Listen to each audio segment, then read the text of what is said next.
and the crimson dawn of Mars, deep within the dusty valleys of Valles Marineris. An alarm clock shaped like a floating crystal blared out a bubbly jingle. Zarnok, a young Martian with skin that shimmered like moss in moonlight, groaned and stretched all 6 arms. His pod bed slowly unfolded from its vertical capsule, revealing a cluttered but cozy bedroom. Life on Mars wasn't easy, but it had its charms. Oxygen pods hummed gently. Floating delivery bots zipped around. Most importantly, today was a very special day. Posters of space whales and quantum rock bands hung crookedly on the curved walls. Outside the dome window, the Martian winds whispered across the rust-colored plains. Zarnok lived in Colony 14, small but lively Martian settlement protected by a transparent dome. Zarnok's mother Malira had reminded him all week, "Don't forget the meat. Today is the feast of the twin moons." It wasn't just any feast.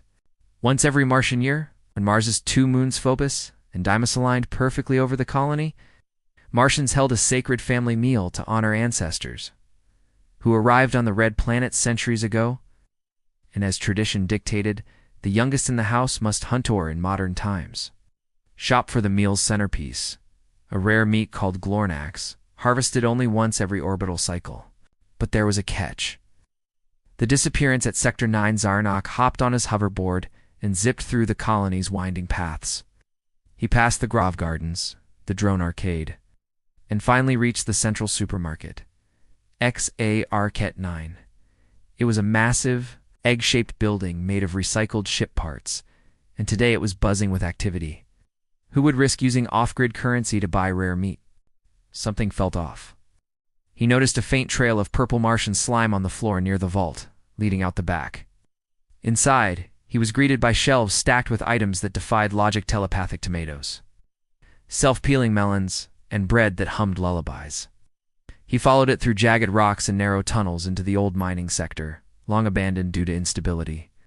He headed straight to the protein vault, where Glornax was usually stored in frozen stasis. But to his horror, the shelf was empty. A small holographic sign blinked. Glornax, sold out.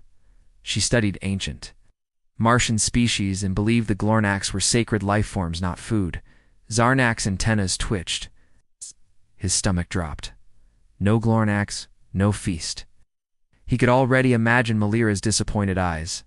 He turned to the shopkeeper, a grumpy android named Grit7. "But I see something in your eyes, Zarnok. You're not just hungry. Is it really gone?" Zarnok asked.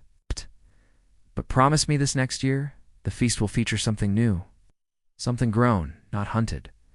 Grit7's mechanical eyes flickered. "Sold out to a stranger in black.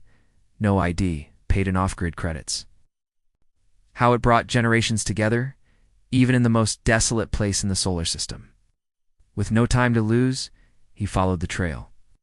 The chase through the caverns, the trail led Zarnok outside the dome, where he had to activate his mini oxygen shield. There, he spotted movement, a cloaked figure loading a stasis box onto a skimmer. Zarnok called out, "Wait, that Glornax is for my family's twin moons feast." The figure paused. A hood dropped. It was Ima, an exobiologist known to be eccentric and rumored to be part of the secretive Green Orbit group. "This meat was meant to be preserved, not eaten," she said, her voice calm but intense. Zarnok told her the story of his family, the feast, the tradition. For a moment, Ima was silent. Then she smiled. "Take one cut," she said. Zarnok agreed. The feast as the twin moons rose that evening, casting silver light across the Martian sand. Zarnok arrived home, breathless and proud. Malira took the Glornax meat reverently, seasoned it with solar spices, and cooked it over a plasma hearth. The scent filled their pod home with warmth. The family gathered. Laughter echoed. Memories were shared of Earth, of early settlers, of hardship and survival.